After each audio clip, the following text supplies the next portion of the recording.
Uh-oh. Looks like we went on the air. No way! Hey, you see that over there? That's Gwen Stefani. Yeah, it is. And that, of course, is frontman Chad Kroger.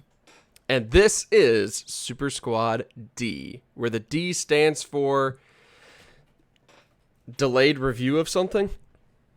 Do we even still have a channel? Yeah, that's a good question. Because I really don't know if this is live and on air or if this is just a dream. But here we are, out here, making waves. Yep. We are returning to the beautiful interwebs here for the first time in what feels like forever. My wife popped in with a question for me, so I had to lean over and try to figure out what she was saying. We are back here, though, live again. When is the last time we attempted to do anything? I'm going to say at some point in 2016. Yeah, that seems about right. We're just going to go ahead and... feels right. Yeah, I'm going to just blindly agree with you on that one. Yeah, it was a while ago, and we decided, you know what, it's been long enough. It's time where we maybe start producing a little bit more content once again. In this particular instance, we are going to discuss, this one right here. We're gonna take a look at a game that the two of us have recently been playing. It'll be kind of the catalyst for the discussion.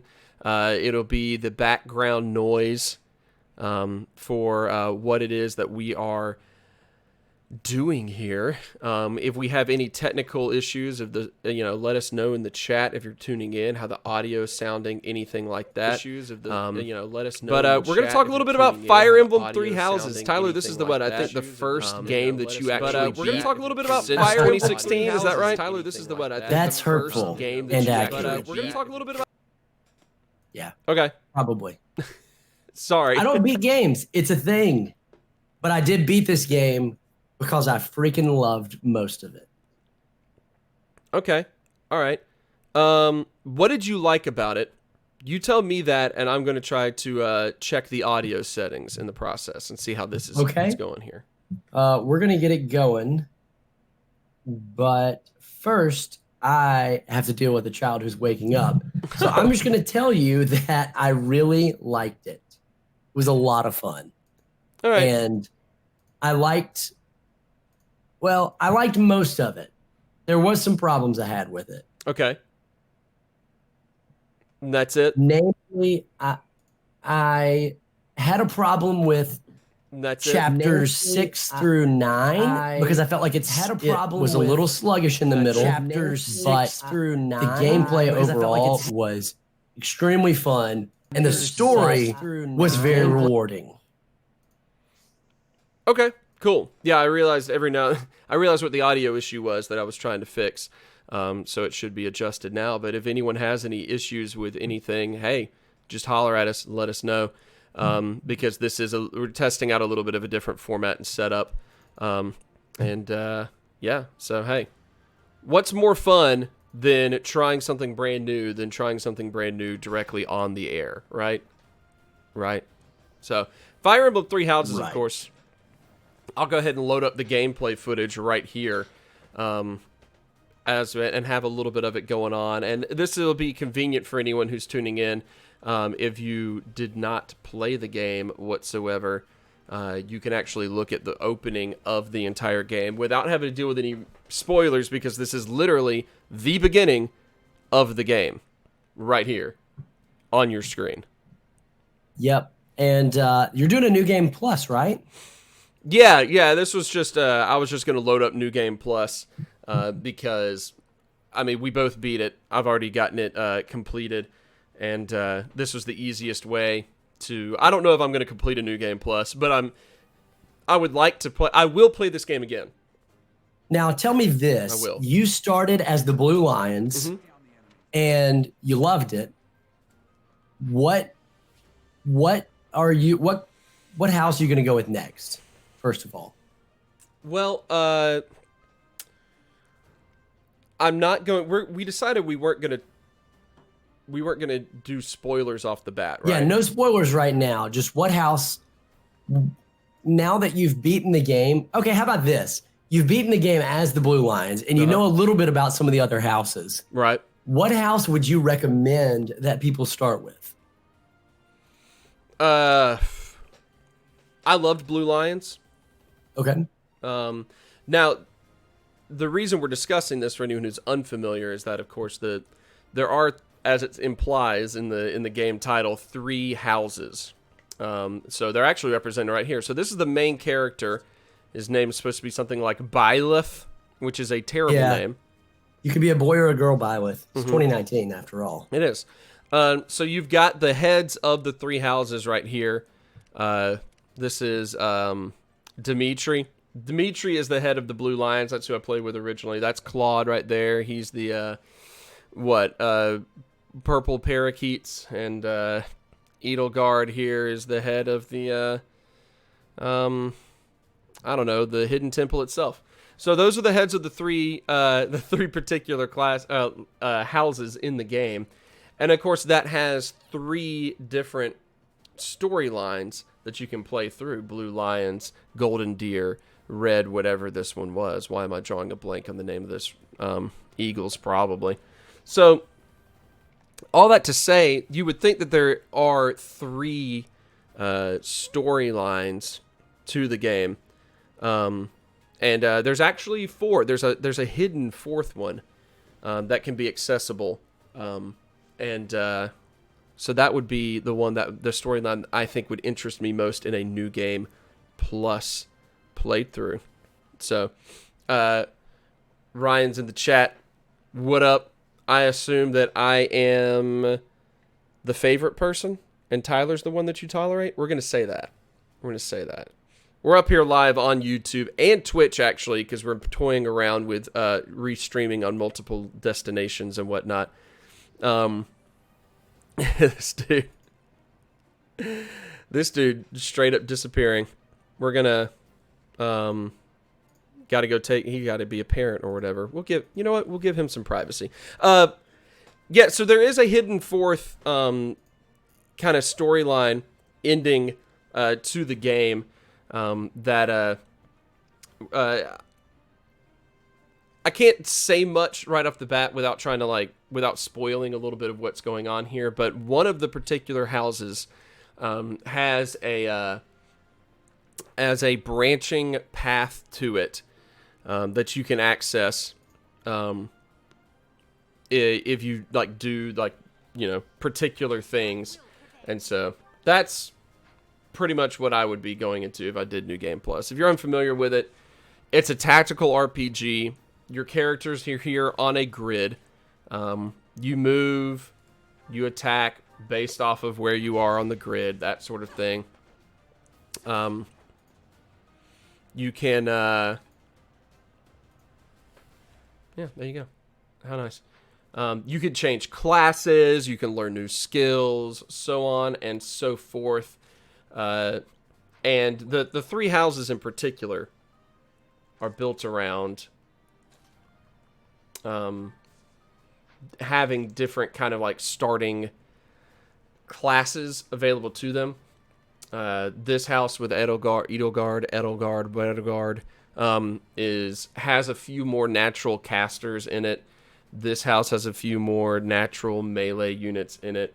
This house has a few more natural ranged fighters in it. But that doesn't actually limit the way that you play the game. Honestly, you can pretty much teach anyone how to do anything at all. This game is on Switch, and if you're a fan of tactical RPGs, then it's absolutely worth a purchase. It's a great storyline. With it, of course, like the way the storyline plays out has to do with which house you choose and, all that sort of stuff. I did Blue Lines in my original gameplay here with Dimitri, and he happened to have an outstanding storyline to him that I highly recommend playing. And, all right. Sorry about that, gang. All good. Tyler's back. Let's go. And, Kid Aggro there. Let me know if the television she's watching behind me ends up coming through the audio. Yeah, we are, as I mentioned earlier, we're testing out a few settings on here. This whole discussion of such a good game in Fire Emblem Three Houses is also a chance for us to just kind of test out a few new streaming features that we were hoping to implement here. Yep. So let us know what you think of it. Let us know what you think of the layout, how everything looks, sounds, if there's any issues with it, because this is our test phase. Our inaugural stream. Big shout out to Ryan, who says I'm one of his favorite people, and you, who he kind of tolerates. Yeah, that is the safest assumption. Yeah, absolutely. Yep. So, X-Lord, what's up, man? Tyler, while you were out, I was discussing a little bit of the actual gameplay, storyline features, so on and so forth. The whole tactical, your move on a grid, there's terrain effects. You notice there's these red lines right there. If I were to stop this character here, that means that the enemies would be attacking the character. So, that sort of thing. That's some of the nitty-gritty stuff going on with it.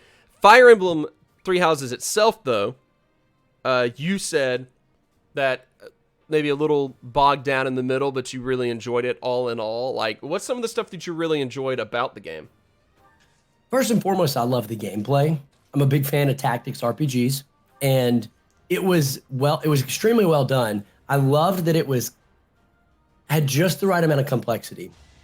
There was just enough gameplay involved in strategic decision making, as well as the weapon inventory system. Every piece of weapon takes durability when you use it, and then you've got some support units you can attach to your characters. And I thought all of that was really well done, but it wasn't overly bogged down by complexity, which happens way too often in tactics games. I feel like you can easily make this as complex or as simple as you want it to be. Absolutely, you can easily make it where you pour 20, 30 minutes into preparations for each battle, or you can just get your characters to master a couple of skills and just do those the entire time, right? And that's about it. Absolutely. So one of the things to really showcase that even is just the on-screen look. If you'll hit the minus button for people at home so they can see how you can actually zoom out and zoom into the battlefield, it's extremely cool looking. And really giving you that as a visual representation of the levels of control you can have in this game is really unique and neat, because every character can become pretty much every class. They all start out with natural affinity towards a certain direction and a certain class, but you can put enough time, energy into whatever class you want, which I think is brilliant and extremely engaging for somebody like me who loves to min-max characters and loves to class change a lot. Yeah. That was a really fun aspect of the game for me. Just from a design standpoint. Fully agreed. Now I did have a little bit of problem, as you mentioned, with the middle part of the game, because story-wise, about halfway through, there's major story advancements that are really engaging. And once I hit that halfway point, I was hooked until the very end. I mean, I just binged it for like 3 days and beat it. Yeah. But up until that middle point, after the initial introduction to the characters in the monastery and the affinity system with each one of your party members and the ability to recruit people from other houses, I thought all that was great. It kind of dragged a little bit for me. Okay. Did you feel that? Not necessarily, but I can see where you're coming from with it. I felt like, yeah, I guess I don't know if it's maybe the house that I chose that didn't maybe felt like it didn't drag as much. And that had like this house specific storyline maybe had something to do with it, but I don't know. I could see where you're coming from. I don't necessarily feel like it dragged a huge amount because I feel like so much of that is because it's a game divided up into 2 acts, and I think you're talking about the section that's like pretty much like the later stages of Act 1, but before Act 1 actually ends, right? That's kind of what you're talking about that time. Correct. Okay. All right. So if you're talking about like that particular area, yeah, it definitely can. It's not a major, super compelling part of the plot. It's more so a part of, like giving you a chance to, because a major component of this game is, and in case anyone's curious, you normally can auto battle. You can't do it in this first opening battle. I was going to try to speed this along and auto battle, but it won't let me. You can normally, or no, I'm sorry. I was saying that at the outside of the battle, you actually have a good amount of relationship building with other characters in the game that have some impacts in how like battles go and how the story goes and everything. Mm-hmm. And so that middle part of the game is a great opportunity to grow some of that, but it's not necessarily the most involved, exactly what you're saying, not necessarily the most involved part of the plot itself and the storyline itself. Couple of questions in the live chat. No, Tyler never stops eating. And the game, I don't. It's true. Yeah, the game itself. My goodness, I forgot about this opening bad guy forehead vein situation he had going on there. Good grief! Those are some intense veins. Yeah. Anyway, the game itself. How long would you say like the storyline actually is? If you just kind of played all the way through it, you didn't like play a lot of extra battles to level up and stuff. I would say you could beat it if you just did literally the main story and went straight through in 40 hours. But yeah, that seems about right. I'd say realistically for the average playthrough, the average person, you're looking at 45 to 50 hours, which is about what I put into it and probably what you put in. You may have put a little more into it, I think, Joseph. I definitely put in more because I think that my save file was clocking in at like 70-something hours. Which involved a lot of like basically playing through a lot of accessory battles in order to try to upgrade my character's skills and like get them into new classes and stuff. Here's one thing about it is that it actually is not it's not super crucial. Like there's not actually that many classes in the game, so like once you kind of figure out like a good path for your character to follow or for your teammates to follow in terms of like what classes they take, then you realize, oh, you don't actually need to spend that much time on it. You're right. Yeah, absolutely. Popping over to Twitch real quick because we're streaming in multiple locations. Lord Locust is over there saying as well, because sometimes Twitch streams a little bit clearer than YouTube does, so... Interesting. But he said Blue Lions exclusive because of the character of Ash, which is a great side character. He had a great story. I just loved everything about it, man. Dimitri's storyline is outstanding. The relationship between like Dimitri and Felix, Dimitri and Dedu, you know, all of that I think is just super compelling. So Blue Lions had a really good storyline, I feel like. And so I'm excited to... I don't know when I'm actually going to try to play entirely through this new game play mode, you know, but I want to. So I will at some point, you know. I can say that and you know a little bit of the Black Eagle storyline because I told you. Yes. I spoiled it for you, but I would say the Black Eagle storyline probably has more impact from an overall standpoint. Yeah. Though they all do have an impact from the overall story.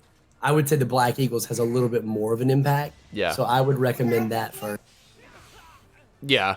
That was that's probably the one that I'm going with in this actual like second playthrough. Is the Black Eagles. Initially, I really felt like I was going to go Golden Deer in the second playthrough, but once I kind of got done with the storyline in the game, I was like, no, I need to go Black Eagles. Yeah. You know, I really want to do it. Now, Edelgard is life. Look at that. All right. Edelgard is Bay. So, okay, what are some games that you would compare it to?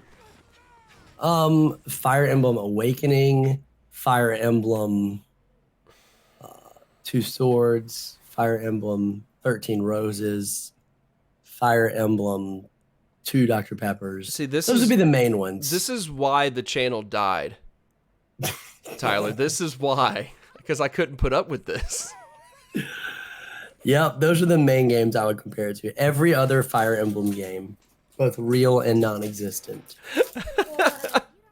Oh man, it's hard for me to play any tactical RPG and not compare it to Final Fantasy Tactics, which is like my favorite game ever, just about. And because of that, there's some elements to it that don't compare whatsoever to Tactics. So I'm kind of like, well, I mean, this game's good, you know, it's not great, and so like I have to remind myself, well, you know, it's a completely separate game. It's not fair to compare the two, because this game is excellent. But there are some elements to it that are not as in depth, maybe a little bit more user friendly. Not kind of what you're saying earlier. Like the game can be like super hardcore, super in depth, super involved, but it doesn't have to be. And so I think that variety there actually helps it out a huge amount. Ryan gets a +1. I'm holding it up on the whiteboard, and it's inverted. I just realized that, so no one can read it anyway, because he brought up Banner Saga. I think it showed up just fine. I think it's just inverted on your screen, man. Oh, good. Fantastic. Ryan +1, because we are keeping score. Of course we are. Of course we are. So, all right. Let's see. We talked about... You liked the storyline of it. You liked the story, the gameplay, the graphics. I mean, they speak for themselves. They're beautiful. Yeah, they are. And as Ryan pointed out as well, it does a great little thing. I'll just stay here and wait till the time. It does a great thing with the whole zooming in and showing like the battle. Like you do an attack on an enemy. It zooms in, does the little 3D, attack thing. You can see it actually happen. Over time, that can get a little bit repetitive. But that's something that you can turn off in the menus. So, yeah, absolutely. You can play this game basically however you want to play, which is pretty cool. Yeah, you can turn off every single animation, like where it's just basically a text battle game, if you wanted to. Not only that, like if you want to skip like the entire enemy's turn, you just kind of press the plus sign and it just skips it all. So get to the which end is of really it. nice for some of these grindy levels where you're just sitting there and you're just playing battles over and over again, just trying to get job XP. Yeah, exactly. Which is super nice. So really, I like to have one measure outside of all these things about whether or not something is enjoyable, and is it compelling? Okay, yeah. Do you feel like the game was compelling? It made you want to keep playing when you weren't playing it? Yes. Over the time that I'm liking the whiteboard, by the way. It's a nice touch. Thanks, man. Yeah. Yeah, over like the time that I got the game when it came out, and okay, yeah, there you can see the save menu. Yeah, so it clocked me in at about 76 hours. That's pretty good. Which is definitely not like truly representative because there was like a lot of AFK time, and so on and so forth. And I'll mention something in just a second about it here. But yeah, no, it was very during the time it came out. I had a friend's wedding coming up that I was in, so like we had like a weekend getaway, like bachelor party, whatever. I took it with me, and whenever we're just chilling around and not doing anything, I'd play a couple battles in it. I would like AFK battle whenever I was like at work doing tedious, whatever, and didn't have to pay attention to the game. So like I'm doing tedious work, I'll just AFK battle, let the battle run itself to earn more experience, stuff like that. So that kind of boosted the playtime a little bit. But it's definitely, each storyline is definitely a 40 to 50 hour storyline, at least. That's awesome. So. That's awesome. Well, I also found it extremely compelling. Outside of that one little section, when I first started playing it, couldn't put it down. Yep. And I got to about chapter 6, all the way to about chapter 9 or 10, and it was kind of like I had fun when I was playing it, but nothing just drove me to play it. But then once you hit Act 2, I couldn't put the game down. It really, it was just extremely compelling from beginning to end. So yeah, for sure. A lot of fun. It's got some elements to it that, the relationship building stuff that is kind of reminiscent a bit of Persona 5 or something for anyone that's played Persona 5. It's not as in depth, but it's along those same lines. As well, the game even gives you options of like, it's got 2 difficulty levels, normal and hard. I probably should have put this one on hard instead of normal, actually. I didn't think about that. But it's also got 2 modes, classic and casual, and that, turns on or turns off permadeath, which you played classic, correct? Oh, yeah. I 100% played with permadeath. That's impressive. And how many units did you lose? 1. And that's only because I didn't think that he actually died. The way he talked when the battle, like, he got defeated, and he made a statement, and it was right at the end of a really long battle, so I didn't want to really like repeat it either. But he made a statement that was just like, "Oh, I gotta withdraw," but then I could never use it, and it turned out it was just because he was in like cutscenes until the end of the story. Yeah, so he stuck around for the cutscenes, but he did not stick around to play. No, I couldn't use him, anything like that, and not only that.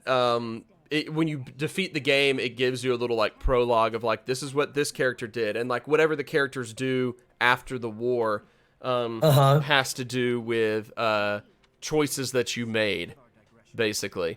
And did he get a statement or no? No, it said that he died of some lingering wounds not long after the war concluded. That was it. Wow, that's hysterical. I was like, oh, okay. So, one thing that we failed to mention is that in a typical game with permadeath like this, if you lost somebody, you would have to reload your save. Yes. You save at the beginning and you reload. They put in a rewind time function, which is actually really nice for this game, where I think up to like 10 times per battle, you can go to any point previously in the battle. So whether you want to start all the way over or halfway over or just repeat the exact last move you just did because you didn't like the way it turned out, you can do that. Some fans of the series, long-standing fans, did not like that because they felt like it was cheap. But I thought it was just really nice. I liked it. It was an interesting gameplay dynamic. Having not really played much of Fire Emblem before now, I don't know. I don't know like how like cheap it felt versus anything else. Like I don't have anything to compare it to.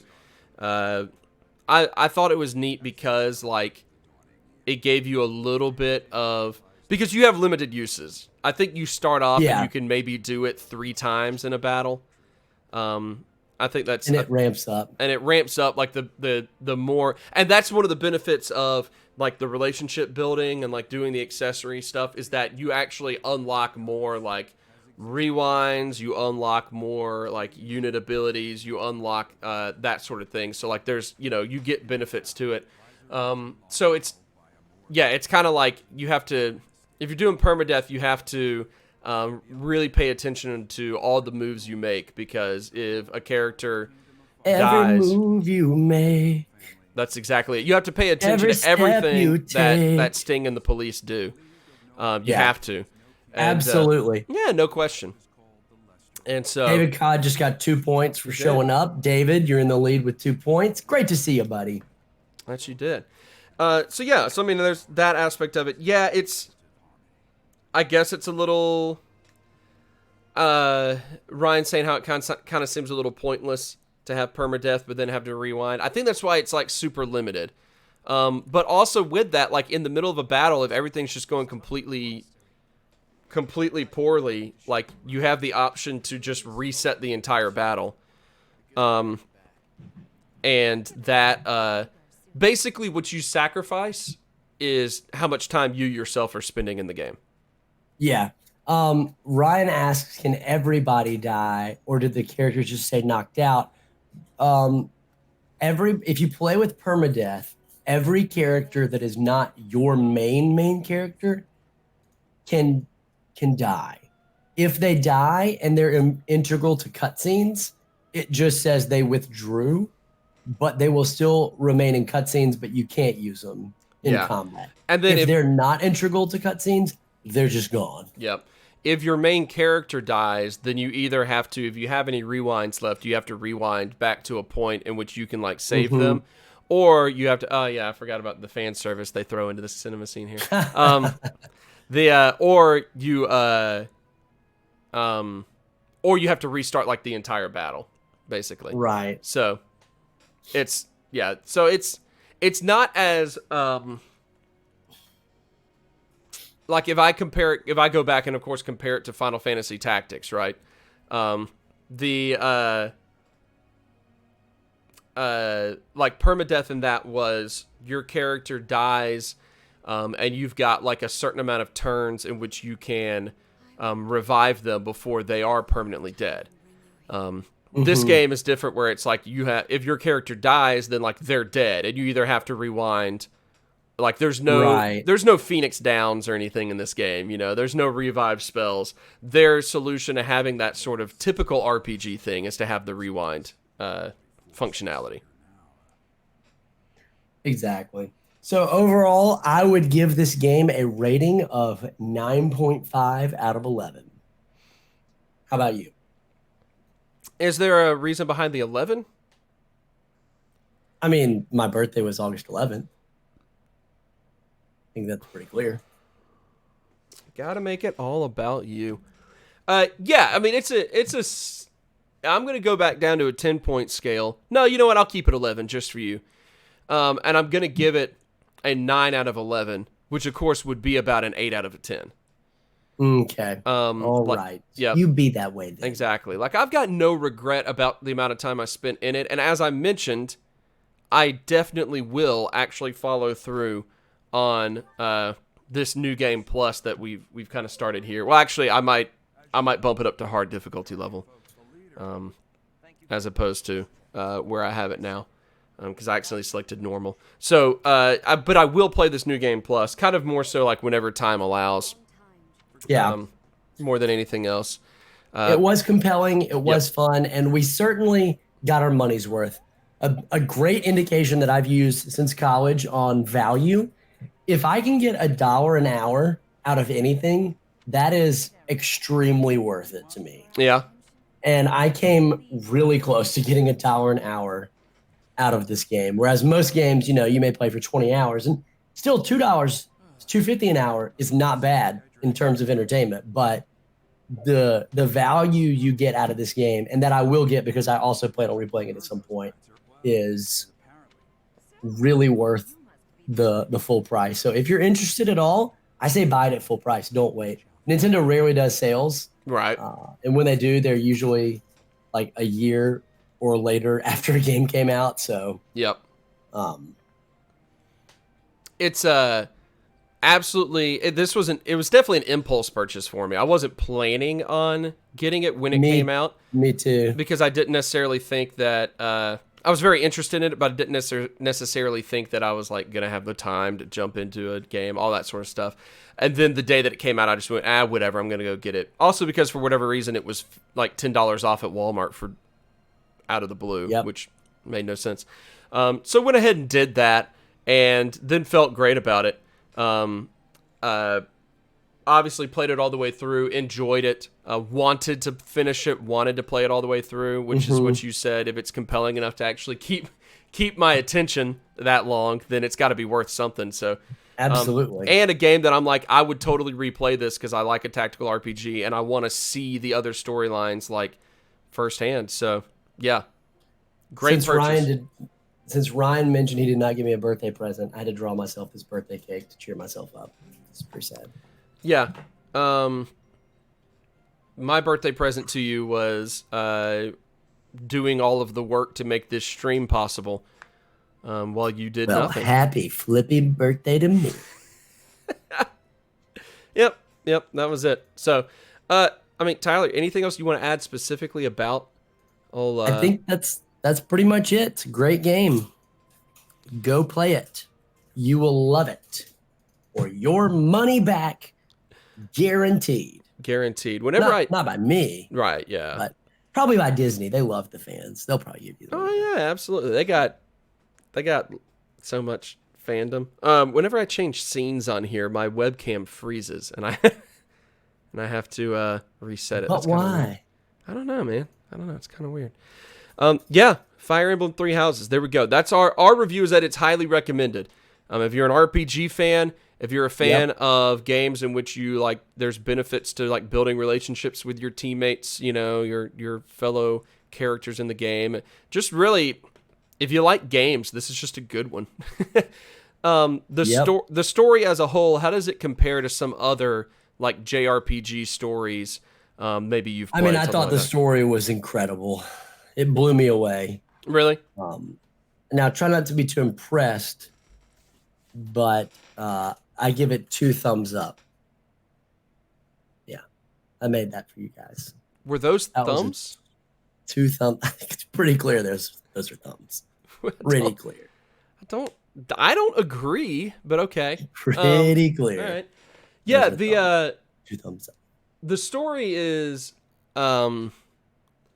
there's some moments in the story, I'll be honest with you, that I felt like were not explained very well, but I do wonder if maybe they were explained better in other houses' storylines. Yeah, I agree. I think there was a part, without spoiling it, that I felt like in my storyline, which was the Black Eagles, rather. Black Eagles, yeah. That was probably better explained in the Blue Lions or the Golden Deer, which was a little bit of a disappointment because it felt a little shoehorned in. But I think the point is to get a full representation of everything that happens in the world at the same time. You have to play all 3 houses. You have to play all 3, and then maybe also play the secret 4th story. Yep.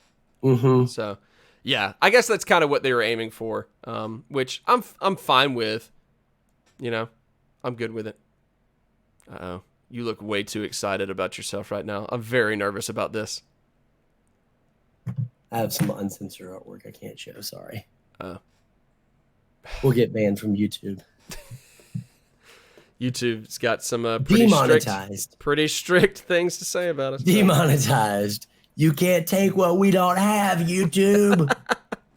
Anyway, all right. I guess that's about it. Hey, Tyler, you planning on doing some maybe some streaming and whatnot this week? I am planning on maybe doing some streaming and whatnot this week. Not really sure exactly what time or when, but it is high on my radar. Very nice. And don't forget, I got the top 5 Spider-Man suits video in the works. Oh yeah, that'll be a good one. I think whenever the top 5 Spider-Man suit. Yeah. Any minute now.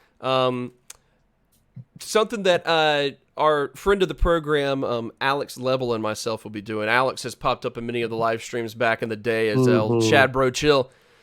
Chad Bro Chill is the best. Yep. Alex and I are going to do a rewatch of Trigun together and do some streams discussing how Trigun is, 21 years later on. I think it came out in 98. Yep. And talk about that because Trigun is my favorite anime, and it's been a long time since I've seen it, so I think it's time to rewatch it. So we're gonna do that. We're gonna do a stream talking about the first couple episodes next week. Is when we're planning on starting that. So anyone who wants to join us on that, pay attention. We're gonna try to. Any news like that of any stuff that we're gonna do, we're gonna post on the actual SSD Facebook page, which we remembered that we have. Just now in this moment. Just now. So we'll do that for sure. So yeah, pay attention. We're actually going to try to do some stuff because we are at a point in our life in which we have free time and we're bored again, which is kind of what birthed SSD to begin with. Yep, it's true. Sweet. Well, Tyler, sign us off.